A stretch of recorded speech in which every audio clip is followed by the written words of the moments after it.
You know, I heard this quote, and it's so true. It really puts a lot of things in perspective. It goes, stress only happens when we forget who's in charge. Stress only happens when we forget who is in charge. Stress only happens when we forget that, God has promised to give us hope in the future, to never leave us nor forsake us. And I'll be honest with you, man, I've been very stressed lately. There's a lot of mosquitoes, or whatever those things are. I've been very stressed lately. Not because my life is bad. Not because I have nothing going for me. Not because any of that kind of stuff. But because I've been getting in my own head. I've been getting in my own head about, what if this doesn't work out? What if my future doesn't work out? What if my relationships don't work out? What if I never find the right person? What if I never get farther than where I am in life? What if I never accomplish what I was put here to accomplish? What if my life just somehow falls back and fails? What if I have some kind of random medical emergency that throws me in the hospital for a few nights? For a few months? What if this happens, or this happens, or this happens, or what if I get shot tomorrow, or what if, I get in a car crash tomorrow, or what if this happens? And it's just like, there's so much noise, man. There's so much noise going on up here all the time. And I don't know if you can relate to that at all. Whether it be overthinking, whether it be believing lies that you tell yourself or that you've been told. I'm constantly struggling with that, man. I really am. And look, we're here to become better men. That's the whole point of why I'm even recording any of these videos, or at least recording kind of day in my life per se, or at least a part of a day in my life. I'm here every day to become a better man, the kind of man God has made us to be. And it's that journey of becoming a better man, that journey of growing up, going throughout manhood, going throughout life. It's not always perfect. It's not always, I learn something new every day, right? Go learn something today. Go learn something new. Go grow 1% better every day, man. 1% better every day. You should be more of a man today than you were yesterday. And it's like, my man, I'm just being 100 with you, that it's not always like that. There are days where nothing happens besides our own struggles. There's days where nothing happens besides us getting in our own heads. There's days where we could have had the greatest day of all time, man. I could have had the greatest attitude at work today. I could have had the greatest attitude after work, spending time with my family. I could have had the greatest attitude just going into recording and then working out and reading the Bible after. But no, man, I'll admit, I didn't go in with the greatest attitude I should have. I've gone in with the more stressful attitude. What if something goes wrong at work today? What if I make a stupid mistake and my boss doesn't like me? What if I spend time with my family and I say something stupid because sometimes my mouth, I gotta control my mouth better? What if my family doesn't really enjoy being around me that much? What if I'm just a burden on that? What if I'm just kind of annoying to them? What if this workout isn't even that great, man? What if it doesn't even do anything? We just get so caught up in our own heads. I get so caught up in my own head. But it doesn't mean that we have to always live this way. It doesn't mean that we're failures or we're screwing up life or all this. It doesn't mean all these lies we tell ourselves, man. All these lies. What if today sucks? What if today goes terrible? What if you just fail the rest of your life? Justin, the path that you're going down right now, it doesn't even look like you're going anywhere that great. Even though God has revealed to me more than I could even, imagine thinking him for in just one day. God has done so much for me, man. He's given me so much, and I'm so grateful, man. And I've grown up a lot as a man. I've learned so much, man. I've gotten through bullying. I've gotten through being picked on. I've gotten through being like the smallest, nerdiest kid around. I've gotten through, mentally abusive relationship. I've gotten through, just hardcore fights with my family that I thought they're never going to want to speak to me again. That's just it, man. I screwed everything up. I've gotten through stress and anxiety. I've gotten through health scares. Oh, the health scares are the worst. The health scares are the worst, man, when you think that there's something wrong with your health. Like, I've gotten through so much. And I'm so grateful to be where I am today. I really am. But it was never easy. It was never not stressful.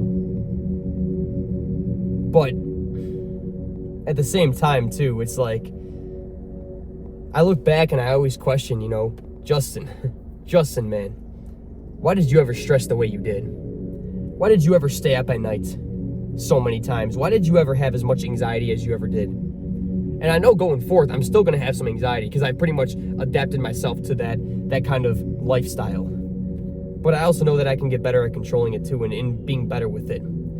Because again, stress, anxiety, worry, fear, doubts, all that stuff is just made up scenarios in your mind. And they're made up scenarios that happen when you forget who's in charge. That even if the worst thing happened to be possible today, it's like, dude, God allowed it to happen. And he allowed it to happen for a reason. Maybe it was to teach me a lesson to not do something stupid. Maybe it was to, show me that he's really there for me, even though I never saw a way out of that super impossible to get through thing. But yet, on the other side of that rainbow, one day when I'm healed from that tragedy, God will show me, hey, I've had you this whole time, man. Because I've gone through a lot in my life where during the time I didn't think God was there for me, or I didn't think God got my back, and God doesn't really love me. And then at the end of the day, when all is said and done, I realized that God was only ever trying to help me, to build me, to make me a better, stronger man, to get me closer to him. He was only ever trying to help me. Yeah, he was testing my faith, but he was testing it for good. Yeah, he was testing my masculinity, but he was doing it for good. So all that stress, man, all that worry, that anxiety, those doubts, those fears, first of all, 98% of that stuff is not even going to happen. All those things you're telling yourself, what if this and what if that, and oh, this is going to happen and this is going to, 98% of that stuff is not going to happen. It's just, look at, if you were to actually put a list in front of you, every single thing you've ever worried or feared or stressed about, I guarantee you'd be checking off most of those things because they never happen. If I told you to go through that giant list and say, all right, cross off all the things that never happened, most of the stuff would be crossed off. And then I were to tell you, okay, cross off the stuff now, the stuff that's left, the very few stuff that's left. Cross out that stuff that you've made it through. You'd cross off a lot more of it. There still might be a couple things left. All right, cross off that stuff. Cross off the rest of the stuff that you are going to make it through it. And that you're going to become better and stronger and wiser because of it. Checklist is done, man. Most of the stuff you've ever worried about or stressed about has never even happened. And for the very little stuff that has happened, that you've stressed and worried about that does happen and come true, or maybe there's things that you've stressed and worried about, or that you've never stressed and worried about, but it's happened, and then you started stressing and worrying because of it. All those things in the past, man, you've gotten through it all. And God's made you a better man somehow, in some way, shape, or form. He's made you a better person through it. Maybe stronger, maybe wiser, maybe mentally and emotionally tougher, just better in some way he's made you. And the stuff that you're going through now, one day you're going to see, man. One day you're going to see that God was only ever trying to build you through it. Whether it be impatience, whether it be bullying, whether it be overthinking, fighting with people, tough relationships, sleepless nights, your future, goals and dreams, what if this, what if that, all that stuff, man, all that stuff, it's all ever just been lies that we've told ourselves, man, lies, what if this and what if that, none of it's ever even happened, most of it's never even happened, it's all just lies that we tell ourselves, man. And the stuff that has happened, again, we've made it through, we've become better, and the stuff that we're currently going through, we're going to make it through one day. And we're going to be on the other side and look back and say, hey, thank you, God. You wouldn't even believe, that I've actually thanked God for being bullied, for being small and skinny. Because if I was never small and skinny and bullied and picked on, I would never have grown into the man I am today. If I never had gone through financial troubles, I would still be acting stupid with my money. If I never had sleepless nights over my future, I would never have planned out to get, as much as I could have. I would not even be a planner. I wouldn't even be like a future thinker. I would just be like, I wouldn't even be thinking about the future, and then I wouldn't even be planning anything out, and then I would just be like, sometimes you got to go with the flow of life. Yeah, and sometimes you also got to plan things out and go with the plan, and then if the plan fails, then you go with the flow of life. So I would never be as wise and as strong as, and by no means am I like the perfect, greatest man of all time. No, not even close. But I am much stronger and wiser and better than I used to be. And I would never have become this man if it weren't for those hard times that God allowed me to go through. And during those times, just always think, this sucks. I hate it. I hate my life. God, why did you let me go through this? What is this, garbage that you're putting me through? All the time I thought that, and I look back now and I'm like, thank you, God, for letting me go through that. So the stress, man, the worry and the anxiety, it's all just lies that we tell ourselves. Most of that stuff doesn't even happen, and the stuff that we do that we think it's going to end in the worst possible way, God always gets us through it. And let's just say it is the worst possible thing that happens, and that's death. Okay, we believe in God, and those who believe in Jesus, will inherit eternal life. This is not to say that I'm going to heaven by any means. Only one person could judge that. But I mean, the best shot you got is believing in Jesus and just, being as good of a man as you can be, man. Making the most of this life while you're at it. And as long as you're living that way. Doesn't mean you're perfect. It just means that you're just getting better somewhat every single day. You're living that way, man. It's nothing to ever worry about. And the stuff that we do worry about, it's just lies that we tell ourselves, or things that we fixate our minds on because we're too busy focusing on anxiety when we should be focusing on God. We should be focusing on working out, our future, our relationships, our finances. We have so many other things that we need to be focusing on. We shouldn't even have time to focus on our anxious lies that we tell ourselves. So let's go forth, man. Let's go forth remembering that most of our anxiety, most of our stress and fear and worry, it's not even going to happen. It's all just lies. Doesn't mean you should never prepare for the worst. Of course you should prepare for the worst and prepare, but prepare, don't be scared. I actually heard that from Ryan Hall on I remember there was like a tornado warning going off the one time, and I turned on his channel, and I just remember him like saying like, if there's a tornado, then you got to do this and this, and don't be scared, be prepared, right? So yeah, prepare for the worst, hope for the best. And if the worst happens, there's no need to be afraid because God's got you, man. And God's will be done above all else, no matter what. That means if you think that, the worst thing's going to happen to you, then know that the worst thing that can happen is God's will, because his will prevail above all else. So that's the best thing that can happen to you. That's just the truth right there. And all these, let's go forth remembering that our stress, anxiety, worries, doubts, fears, most of it is just lies. And the stuff that does happen, okay, you know what we do? We fight through it like we have every other battle in our life. And we become better and stronger and wiser and closer to God through it all. We fight through it, man. We fight through it together. All of us men, though we may be alone and separate, like I'm alone in this car, we're all still men, bro. Hey, we could easily, whatever battles we fight, a lot of us are going through the same thing. So we're never truly fighting alone. The stuff, the anxious stuff that does happen, the stuff that you stress about that does happen, and we fight through it together, man, and we get through it, and we come out the other side, and we fight with God, who never loses, and that's just it, man. Then the worst thing that can happen is that we become better, stronger, and wiser, and that God's will is done, which to me sounds like the best thing that could happen. So let's go forth remembering that. It doesn't mean we can never be afraid or anxious or stressed or worried, but what it does mean is that even if we feel that way, it doesn't mean that we have to live that way. It doesn't mean that we have to live by it. Just let it be there. Let the fear, anxiety, worry, let it all be there. Let the intrusive thoughts come and go.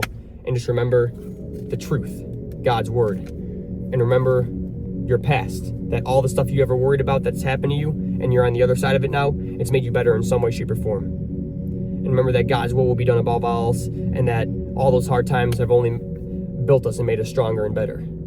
So, yeah.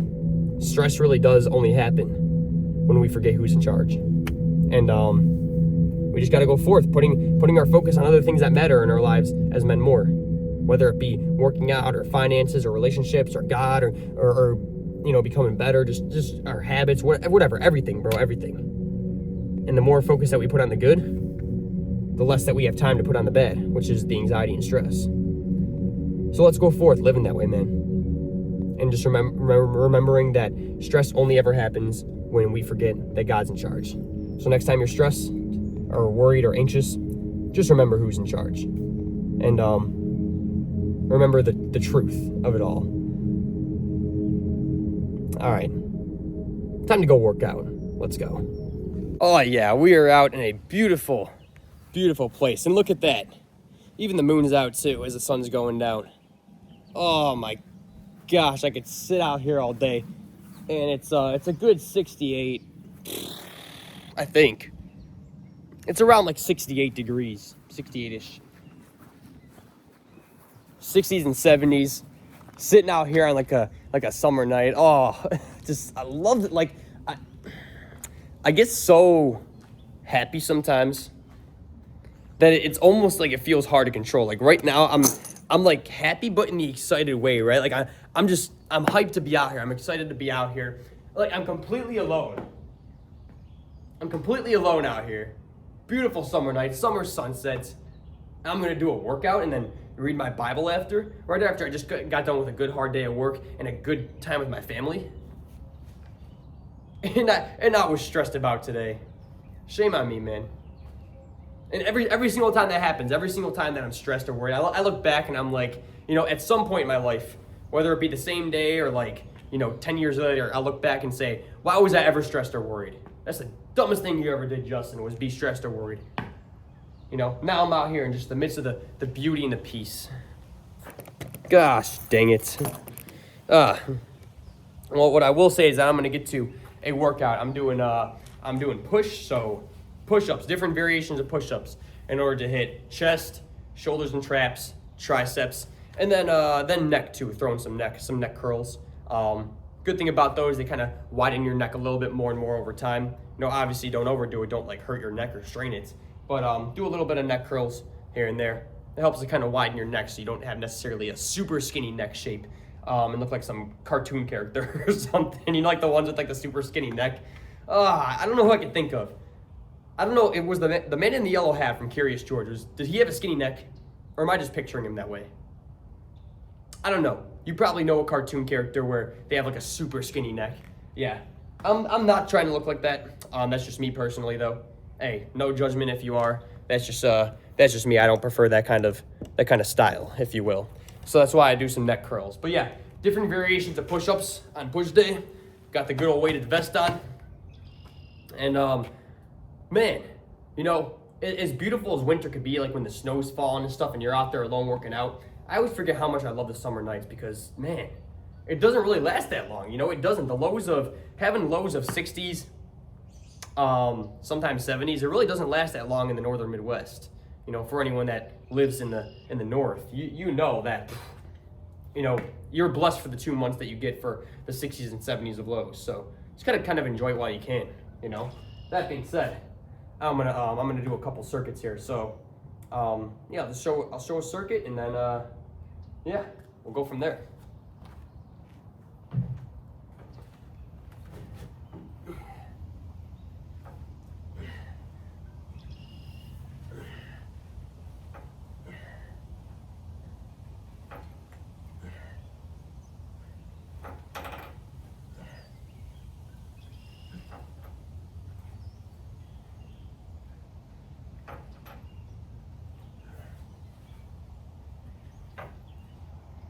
Yeah. Yeah. Yeah.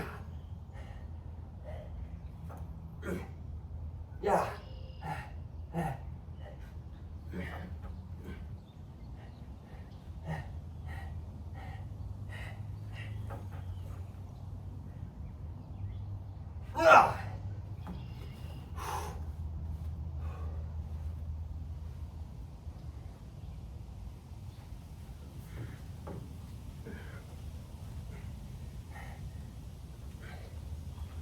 Yeah.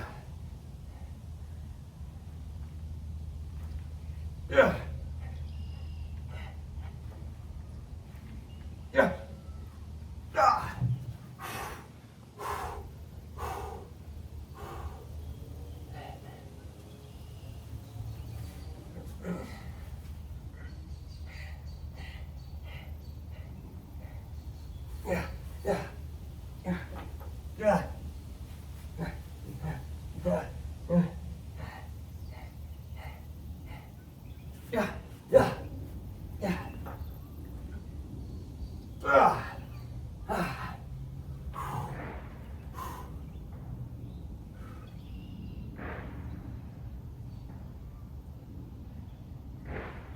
I pray those are just firework shots.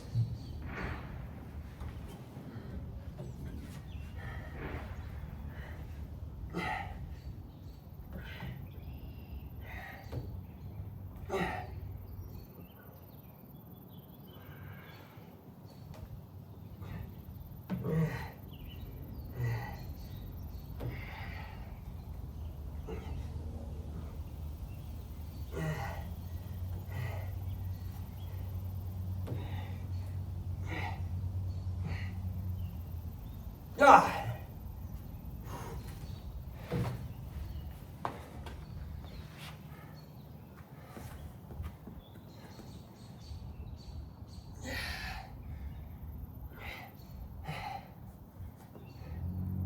Yeah.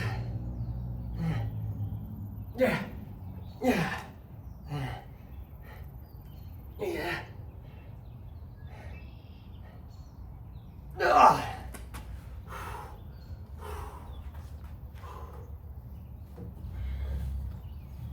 Oh.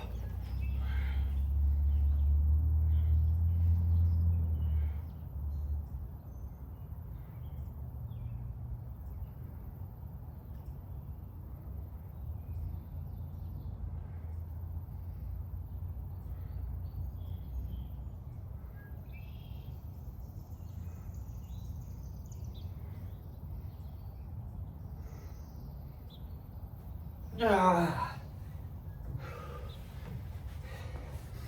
So as you can see, a set like that will hit chest. It'll hit chest good. And then shoulders and traps, the one I was doing, where my feet was kind of like on that second part. And I was just going like that, right? And then the tricep push-ups and neck. It's a really good. I meant to, I want to throw a couple skills in there. Well, at least like the planche. I gotta start looking at more skills and like kind of doing more skills. I feel like I haven't been on top of that as much as I should be. So I'll do a set without the vest too. Show a set without, and then finish this thing up on my own time. Should at least throw a couple sets in there, show you, and then we'll kind of go from there. But yeah. So I will add in skill. Yeah.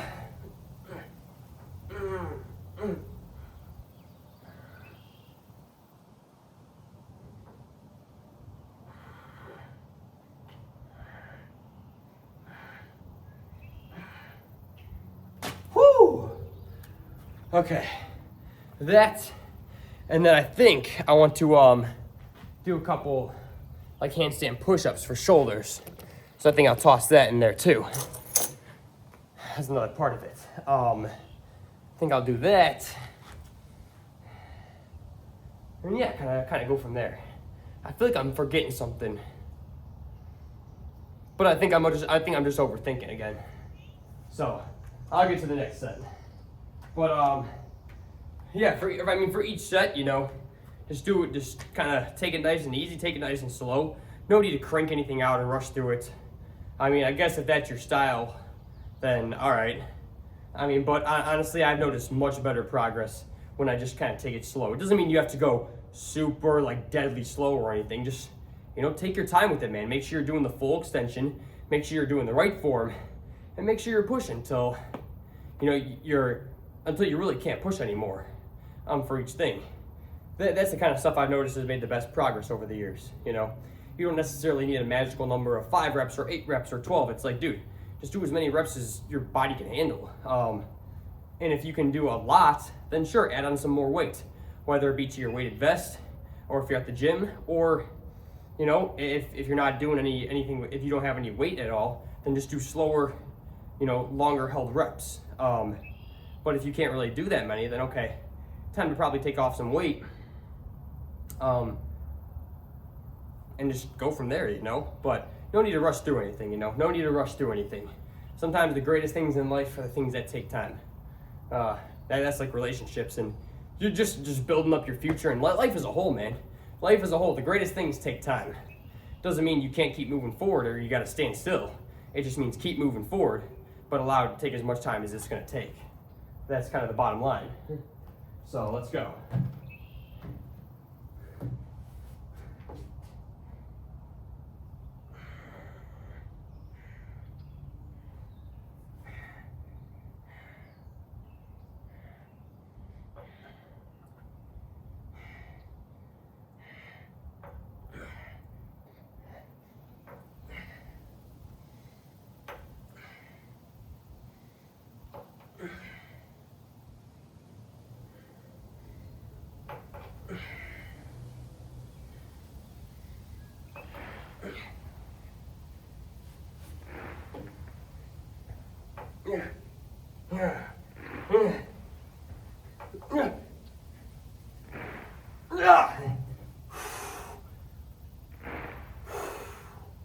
Man.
Oh, man.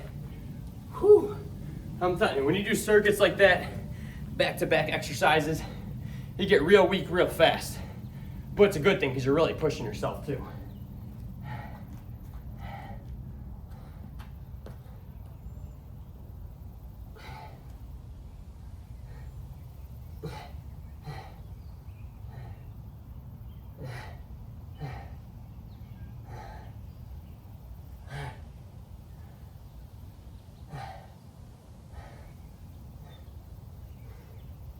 Yeah.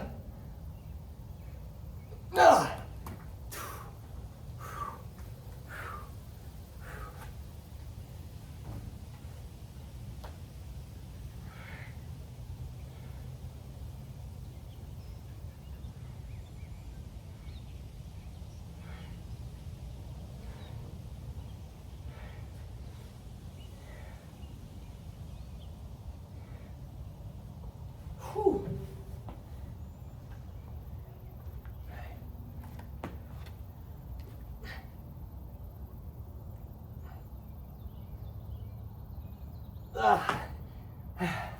That was another skill I saw. It's like an L sit.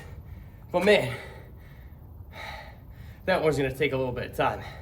But so do the planks too. I'll be honest though, I haven't been researching or doing as many skills as I feel like I should have been lately. I've just been focusing more on like the core and kind of basic workouts. Maybe because they're simple to remember, they hit well, but I gotta throw in some more skills and like try out some new ones too, so that's what I'm gonna be doing. But, let me do this. In the planche.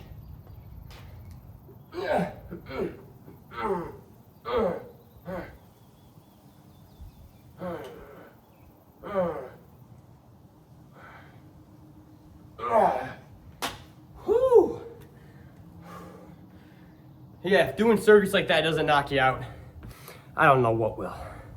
But what I am gonna do is I'm gonna finish up this workout on my own time, and I'll see you in a second here for physique check, and I'll show you around the place. I'll show you around the place a little bit. Really stinking nice. It's just so peaceful. Like there's no wind. There's surprisingly not even any bugs like eating me alive like there usually is. And it's sunset time. Perfect summer night. And I'm the only one here. I'm alone. Like I'm alone in this whole parking lot too. So I'll show you that, but give me just a minute here. All right, here we go. Wait, slow it down more. Oh yeah, this is one of the greatest lighting I've got. And the sun's not even out that much, that's kind of crazy.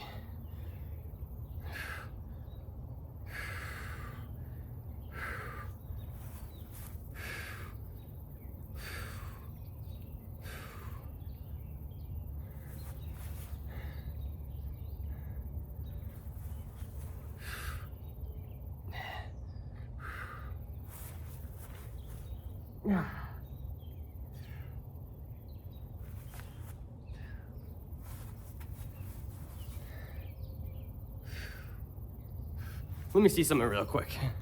Oh yeah, when it's like pointed up to the sky, that's a lot better.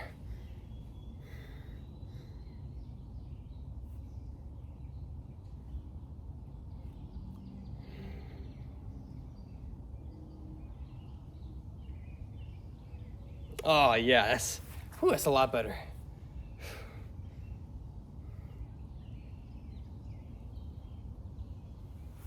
Yeah. Oh, it's just so beautiful. It's just so beautiful out here, man. Gosh, I wish there was some way to kind of transfer, like, I feel like it doesn't even make any sense, but I'll just say it anyway. Hold up. Transfer the weather or something to your side. So that way you can feel kind of what I'm feeling, but, I mean, I guess I don't know if it's like 65 degrees, like zero wind whatsoever. All right, hold up. Check this out. The view during my workout. This is the view. A little bit during my car talk, obviously is a little bit different because my car is a little bit farther away. But it almost feels like you're in a different world when you have just beautiful views like this, man. You got to embrace it. Anytime you have those beautiful moments and it's like, you know, you've completed what you needed to complete for the day, or at least most of, regardless, you have a little bit of extra time on your hand, right? You've taken care of your responsibilities for the day. And you got beautiful moments like this. It's like, you got to embrace it, man. Oh, it's just so flipping beautiful. It makes me intense, you know what I'm saying? I don't know. Have you ever seen like an animal or something so cute, or like a baby so cute or something that it just like gets you intense sometimes? You're like, gosh, it's just so freaking cute, right? That's how I'm feeling about this kind of outdoors. Not cute, but just like so nice. Like it's so freaking nice, man. Like it sounds kind of goofy, but it gives me like this feeling of intensity, but in a good way though, you know? Like, I mean, look at that. So that's like the little pavilion where I worked out at. And I also think I'm not used to this stuff all that much too. Whereas maybe someone down in the South, like in the southern states, or maybe like the southern countries or something near the equator. Maybe you guys are more used to stuff like this because this is probably your year-round weather, or at least, you know, weather for a good chunk of the year. But when you have winters that are just absolutely brutal, and yeah, I've learned to love them more over the years, but it's like the wind chills, man. The wind chills is what gets me. That stuff annoys me. The wind chills, and then the stuff that also annoys me, it's like when it gets to April or even May, and you're still talking about cold blasts from the Arctic and stuff like that. It's like, my man, we're getting close to summer here, you know? Now, of course, this was a couple months ago, but still, you know, I think about that stuff, and I'm like, you know, most people think of April or May, and it's like, oh, spring flowers, and, you know, bring the showers bring Mayflowers, whatever, you know what I mean. It's like you start thinking of spring and stuff, and it's like, nah, man, sometimes when we get here, it's an extended winter. And sometimes you question, how is it even possible to be getting Arctic blasts in April or May? But no, man, no, it does happen. And so even though I'm grateful I've learned to enjoy winter more over the years, and I've learned to enjoy and embrace the cold, as seen in my OG vlogs, if you will, vlogs, videos, whatever you want to call them,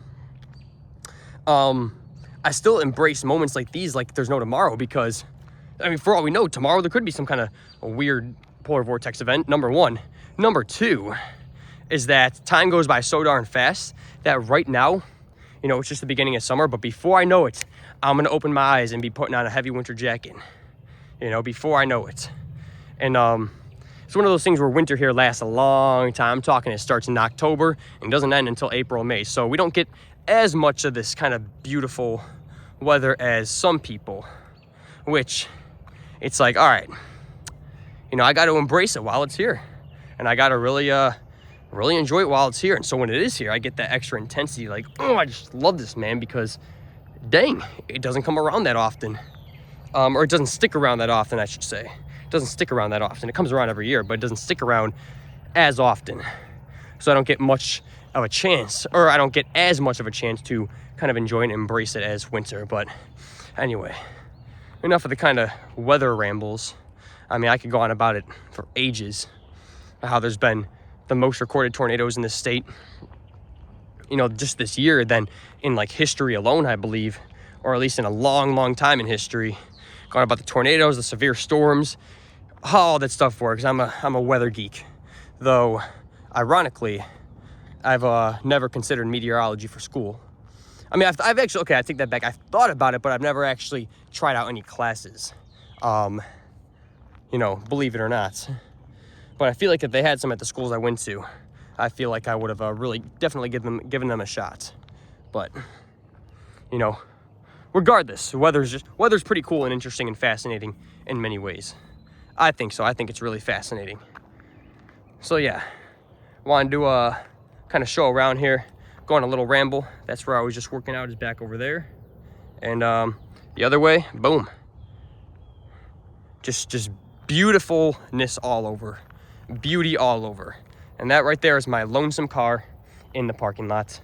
No one else around, which, even though, yeah, I love having people around, I love seeing life, sometimes, you know, when you get moments like these where there's literally no one around, I try to kind of enjoy it or embrace it, make the most of it, because it's not often you get stuff like this, you know. So yeah, let's go read from the Bible, shall we? Okay, going from where we left off last time at Mark 12. There we go. Jesus then began to speak to them in parables. A man planted a vineyard. He put a wall around it, dug a pit for the winepress, and built a watchtower. Then he rented the vineyard to some farmers and moved to another place. At harvest time, he sent a servant to the tenants to collect from them some of the fruit of the vineyard. But they seized him, beat him, and sent him away empty-handed. Then he sent another servant to them. They struck this man on the head and treated him shamefully. He still sent another, and that one they killed. He sent many others. Some of them they beat, others they killed. He had one left to send, a son, whom he loved. He sent him last of all, saying, "They will respect my son." But the tenants said to one another, "This is the hire. Come, let's kill him, and the inheritance will be ours." So they took him and killed him and threw him out of the vineyard. What then will the owner of the vineyard do? He will come and kill those tenants and give the vineyard to others. Haven't you read this passage of scripture? The stone the builders rejected has become the cornerstone. The Lord has done this, and it is marvelous in our eyes. Then the chief priests, the teachers of the law, and the elders looked for a way to arrest him, because they knew he had spoken the parable against them. But they were afraid of the crowd, so they left him and went away. Later they sent some of the Pharisees and Herodians to Jesus to catch him in his words.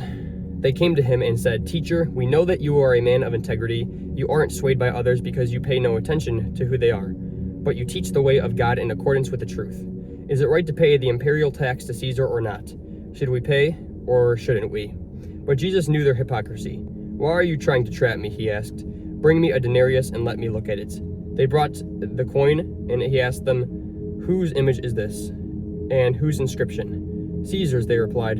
Then Jesus said to them, Give back to Caesar what is Caesar's, and to God what is God's. And they were amazed at him. Then the Sadducees, who say there is no resurrection, came to him with a question. Teacher, they said, Moses wrote for us that if a man's brother dies and leaves a wife but no children, the man must marry the widow and raise up offspring for his brother.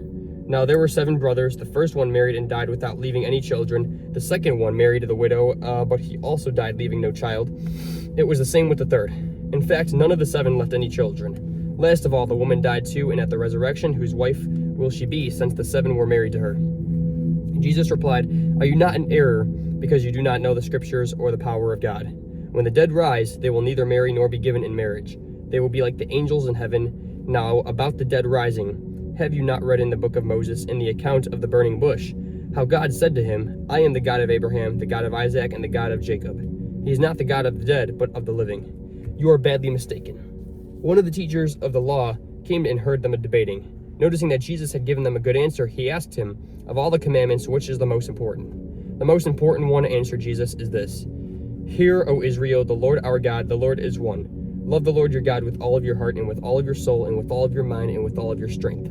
The second is this. Love your neighbor as yourself, and there is no commandment greater than these. Well said, teacher, the man replied. You are right in saying that God is one, and there is no other but him. To love him with all of your heart, with all of your understanding, and with all of your strength, and to love your neighbor as yourself is more important than all of the burnt offerings and sacrifices. When Jesus saw that he had answered wisely, he said to him, You are not far from the kingdom where are we going? Oh, of God. And from then on, no one dared ask him any more questions. While Jesus was teaching in the temple courts, he asked, Why do the teachers of the law say that the Messiah is the son of David? David himself, speaking by the Holy Spirit, declared, The Lord said to my Lord, Sit at my right hand until I put your enemies under your feet. David himself calls him Lord. How then can he be his son? The large crowd listened to him with delight. As he taught, Jesus said, Watch out for the teachers of the law. They like to walk around in flowing robes and be greeted with respect in the marketplaces, and have the most important seats in the synagogues and the places of honor at banquets. They devour widows' houses and for a show make lengthy prayers. These men will be punished most severely. Jesus sat down opposite the place where the offerings were put and watched the crowd putting their money into the temple treasury. Many rich people threw in large amounts, but a poor widow came in and put in 2 very small copper coins worth only a few cents. Calling his disciples to him, Jesus said, Truly I tell you, this poor widow has put more into the treasury than all of the others. They all gave out all of their wealth, but she, out of her poverty, put in everything, all she had to live on. That's really good. That everyone put in so much because they were wealthy, but she, even though she was poor, put in everything she had. That's, even though it's not logically more, it's more in the kind of heartfelt sense, right? That widow who was poor, she put in everything she had to live on. She put it all in for God. And the wealthy, yeah, they put in a lot, man, but, it's deeper when it comes from, the widow who had nothing to live on. Yes, she still gave in everything she had. Even though it was very little, it was all she had. And that's how we ought to live life, man, is that even if we don't have lots, we give it our all. No matter how much we have or how little we have, we give life our all. We give God our all. And that's how we ought to live life.